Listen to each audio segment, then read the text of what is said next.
शिव पुराण श्री रुद्र संहिता चतुर्थ खंड चौथा अध्याय। कार्तिकेय की खोज। ब्रह्मा जी बोले, इस प्रकार उस दिव्य बालक को लेकर वे कृतिकाएं अपने लोक में चली गई। वहां जाकर उन्होंने उस बालक को सुंदर वस्त्रों और आभूषणों से अलंकृत किया और बड़े लाड प्यार से उस बच्चे को पालने लगी।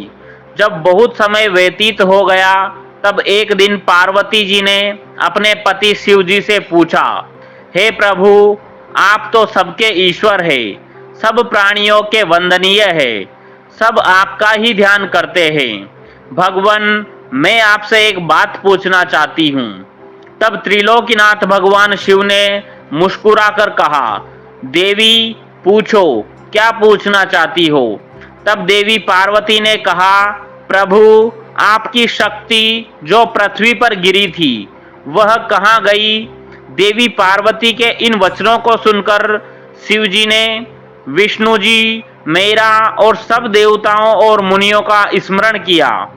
यह ज्ञात होते ही कि भगवान शिव ने हमें बुलाया है, हम सभी तुरंत कैलाश पर्वत पर चले गए। वहां पहुंचकर हमने महादेव जी और देवी पार्वती को हाथ जोड़कर नमस्कार किया और उनकी स्तुति की।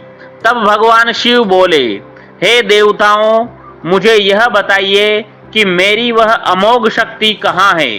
शीघ्र बताओ, अन्यथा मैं तुम्हें इसके लिए दंड दूंगा। भगवान शिव के ये वचन सुनकर सभी देवता भय से कांपने लगे। तब उन्होंने जैसे जैसे वह शक्ति जहां जहां गई थी वह सब बातें शिव पार्वती को विस्तार सहित बताई। तब उन्होंने यह भी बताया कि उस बालक को 6 कृतिकाएं अपने साथ अपने लोक को ले गई है और उसको पाल रही है। यह सुनकर शिवजी व देवी पार्वती को बहुत प्रसन्नता हुई। वे दोनों अपने उस पुत्र को देखने के लिए बहुत उत्सुक थे। तब शिवजी ने अपने गणों को उस बालक को कृतिकाओं के पास से वापस ले आने की आज्ञा दी। भगवान शिव की आज्ञा पाकर उनके वीर बलशाली गण, क्षेत्रपाल और भूत प्रेत गण लाखों की संख्या में शिवजी के पुत्र की खोज में निकल पड़े। तब उन सब ने वहां पहुंचकर कृतिकाओं के घर को घेर लिया। यह देखकर कृतिकाएं भय से व्याकुल हो गई। तब कृतिकाओं ने अपने पुत्र कार्तिकेय से कहा कि हमें चारों ओर से असंख्य सेनाओं ने घेर लिया है, अब हमें बचने का मार्ग खोजना होगा। यह सुनकर स्वामी कार्तिकेय मुस्कुराए और बोले, हे माताओं, आपको डरने की कोई आवश्यकता नहीं है, आपका यह पुत्र आपके साथ है। मेरे रहते कोई भी शत्रु इस घर में प्रवेश नहीं कर सकता। माता, मेरे बाल रूप को देखकर आप मुझे अयोग्य न समझें, मैं इन सभी को हराने में सक्षम हूँ। इससे पूर्व कि कार्तिकेय उन गणों की सेनाओं को नुकसान पहुंचाते, नंदीश्वर उनके सामने आकर खड़े हो गए और बोले, हे माताओं, हे भ्राता, मुझे संसार के संहार करता भगवान शिव ने यहाँ भेजा है। मेरे यहाँ आने का उद्देश्य किसी को नुकसान पहुंचाना नहीं है, मैं तो सिर्फ आपको अपने साथ ले जाने आया हूँ। इस समय ब्रह्मा, विष्णु और शिव त्रिदेव आपकी कैलाश पर्वत पर प्रतीक्षा कर रहे हैं तथा आपके लिए चिंतित है। आप शीघ्र ही हमारे साथ पृथ्वी पर चलें।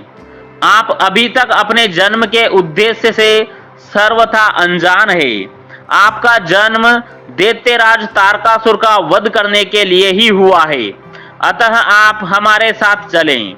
वहां पृथ्वी लोक पर सब देवताओं सहित स्वयं भगवान शिव आपका अभिषेक करेंगे तथा सब देवता अपनी अपनी दिव्य शक्तियां और अस्त्र शस्त्र आपको प्रदान करेंगे। यह सुनकर कार्तिकेय बोले, यदि आपको भगवान शिव ने यहाँ मेरे पास भेजा है तो मैं अवश्य ही उनके दर्शनों के लिए आपके साथ चलूंगा। हे तात, ये ज्ञान योगिनियां प्रकृति की कला है, इन्हें कृतिका नाम से जाना जाता है। इन्होंने ही अब तक मेरा पालन पोषण किया है, इसलिए ये मेरी माताएं हैं। और मैं इनका पोष्य पुत्र हूं। तब स्वामी कार्तिकेय ने हाथ जोड़कर कृतिकाओं से नंदीश्वर के साथ जाने की आज्ञा मांगी। माताओं ने अपना आशीर्वाद देकर उन्हें वहां से जाने की आज्ञा प्रदान की। यह अध्याय यहीं समाप्त होता है। अगला अध्याय सुनने के लिए हमारे चैनल को सब्सक्राइब करना ना भूलें। धन्यवाद। ओम नमः शिवाय।